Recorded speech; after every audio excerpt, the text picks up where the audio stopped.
Woo, Atlanta Falcons fans, what a night, what an absolute night, man. Look, I'm not going to pretend. I'm not going to pretend like I'm some brilliant expert. I'm not going to pretend that I knew the Falcons would do what they did tonight and that's select Chris Lindstrom at 14. I didn't see this coming. All right. No one could have seen this coming. All right. No one. I don't care how long and how close you are with the Atlanta Falcons. No one saw this happening. The Falcons selecting Chris Lindstrom with the 14th pick in the draft. Look, and I know Falcons fans, I know you're frustrated. Look, I sat there for a good minute and said, what in the world just happened? All right. What in the hell just happened to the Atlanta? What the hell did they do? They really took Chris Lindstrom, the number one guard in this draft. A lot of guys had him as the best guard in this draft. All right? A lot of people. And this guy is physical. He is a hell of a pass protector, a hell of a run blocker. All right? He's very good. He has the ability to play both guards as well as right tackle. All right? But he's projected to be more of a right guard who can play right tackle. So the Falcons have options. They definitely have options. But when you look at this draft, man, I'm not going to pretend. I'm not going to pretend like I saw this coming. I'm not going to pretend like I'm some kind of Mel Kiper guru. And hell, Mel Kiper probably didn't see this happening. In fact, he had the Falcons taking Christian Wilkins. All right? This draft was absolute mess. It was an absolute mess. No one could have seen this coming for the Atlanta Falcons, okay? They selected Chris Lindstrom. I thought for sure that the Falcons were. I had 5 guys. All right, Montez Sweat, Christian Wilkins, Dexter Lawrence, who else?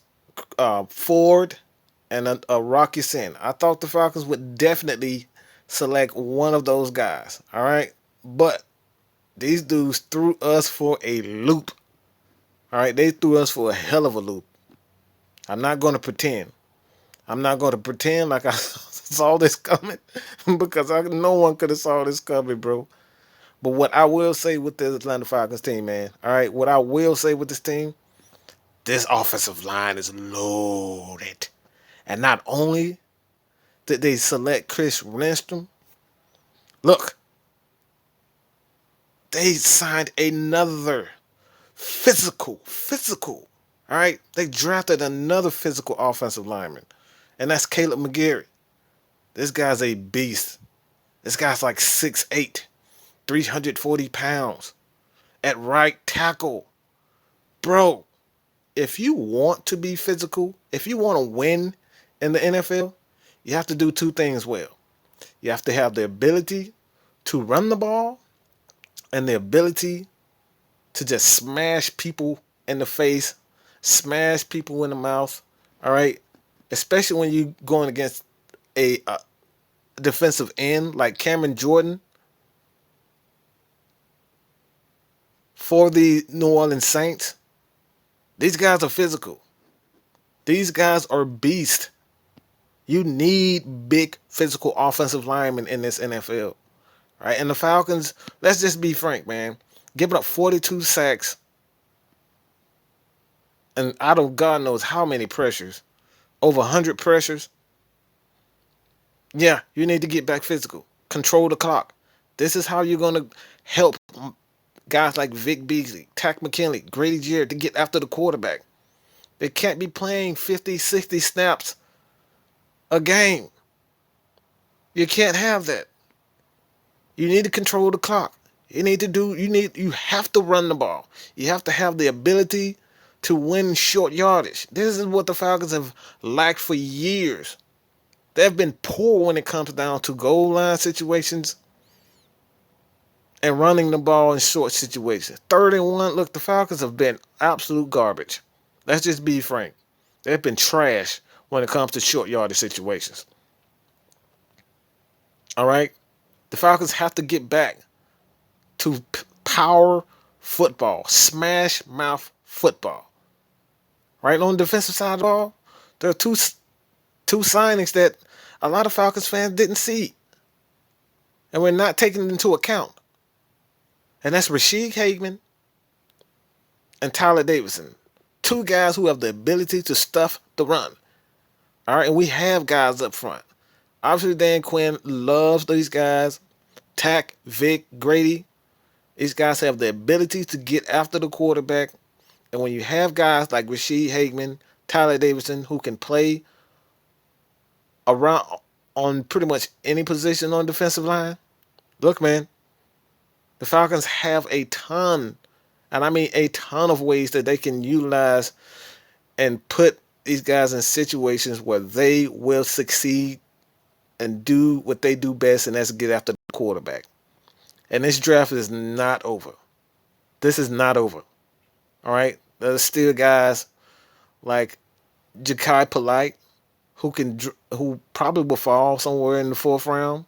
There's still a ton of guys that they can get in the fourth round. I don't think they have a second and third pick, so they won't have a day 2 pick tomorrow. So Atlanta Falcons fans, if you have anything else to do tomorrow, man, look, man, just go do it, because the Falcons don't have a pick.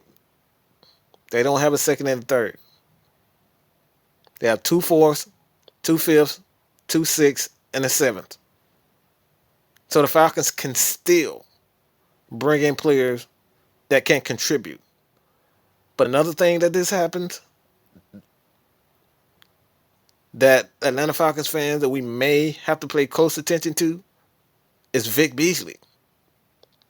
With this move, I don't think the Falcons can afford to get rid of Vic Beasley. At this point, I don't think Vic Beasley is going anywhere anytime soon.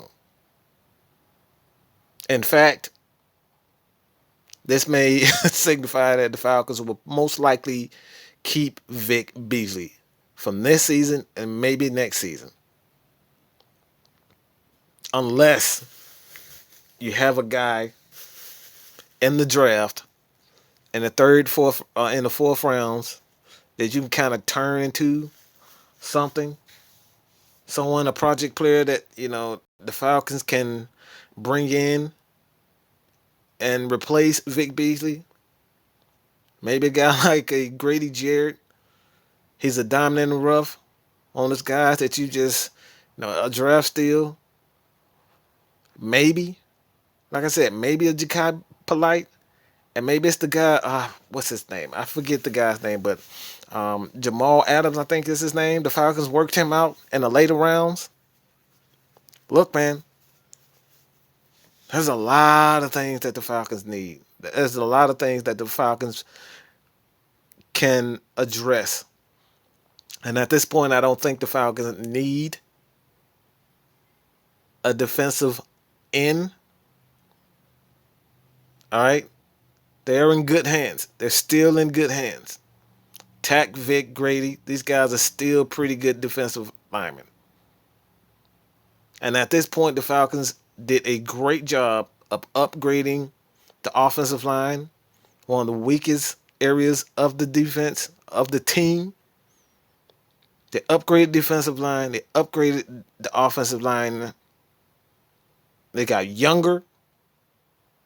And it's just, for me, this is a great, great way to help to get more depth on this team.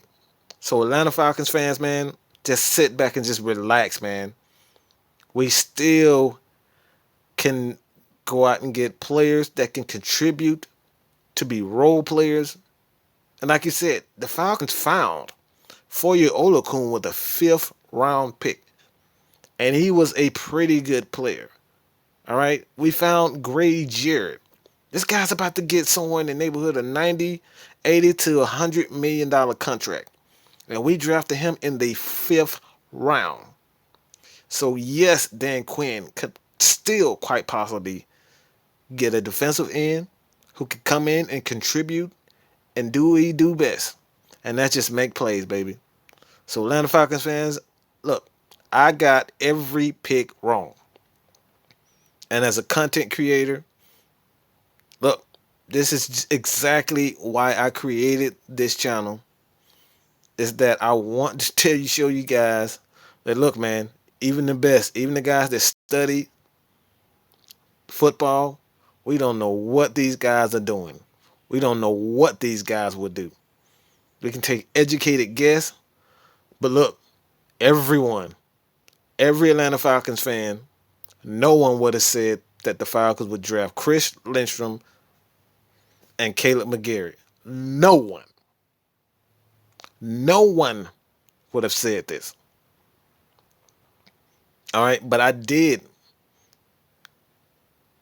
With my guys in unintentional grounding, we did say that we thought it was strange that the Atlanta Falcons sent everyone to Boston College to see Kaleb McGary and Zach Allen. But that's just my take, man. Let me know what you guys think about the Atlanta Falcons draft.